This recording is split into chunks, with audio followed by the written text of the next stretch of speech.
Well, joining me now in the studio is researcher and producer who specializes in Afghanistan and Central Asia, Esedullah Oguz. Thank you so much for coming in. Thank you. We haven't really been given the full identity of this attacker, but it has started the discussion around Central Asian fighters being recruited by Daesh. Tell us why Central Asia might provide a ripe recruiting ground for extremist groups.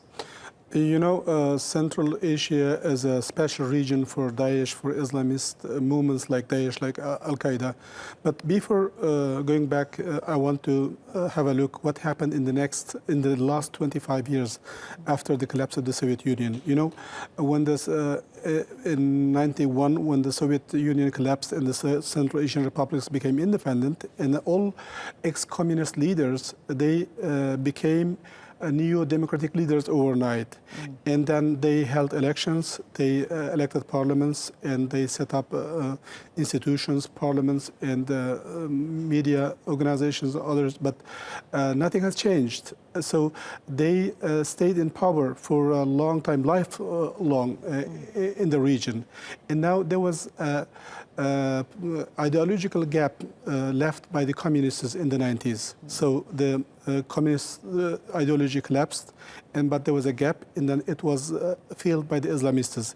At that time in the 90s, there was no Daesh and others, but Al-Qaeda existed, and Taliban existed, and other groups existed. And then the Uzbekistan Islamic movement started its activity in the beginning of 90s and cooperated with the Taliban, with the Afghan Islamic groups in the 90s. And then also from Gulf regions, some Islamic institutions, agencies came like NGO to Central Asia. They set up madrasas, schools, and others, Quranic schools, and courses, and then they started to build up their movement there. Okay. And then they started to just fill the gap step by step. And then the time and everything was ripe for the Daesh.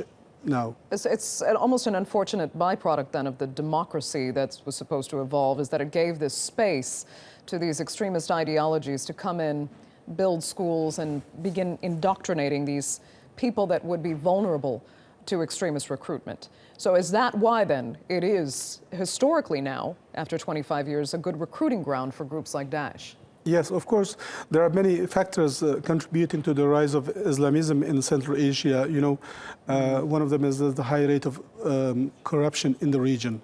Okay. Corruption is closely linked with organized crimes like drug trafficking. When we say drug trafficking, we remember Afghanistan. You know, Afghanistan is famous for its production of the opium and others. You know, so in Afghanistan is also along the border with the Central Asia. They have the same border with Central Asian republics, and they easily move on both sides.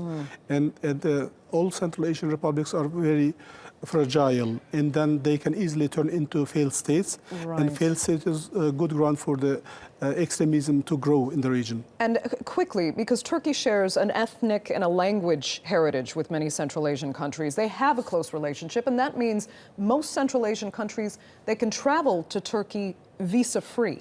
There's no problem entering Turkey. Yeah. Do you think that relationship will have to change now in order to keep Turkey more secure? Yes, we have to take into account the latest incidents happened, you know, the airport attack and others, you know, because the Central Asian radicals or militants, they can easily move from Central Asia over Turkey to Syria, and then they come without visa, all the Central Asians easily and go there and then come back. And then Turks have a sympathy with the Central Asians also, but then you have to stop somewhere, you know. So even yesterday, one young man arrived from Tajikistan to Zeytinburnu region yesterday. Esedullah, unfortunately, I'm going to have to leave it there. We're unfortunately out of town. Thanks so much for joining us on TRT World. Thank you.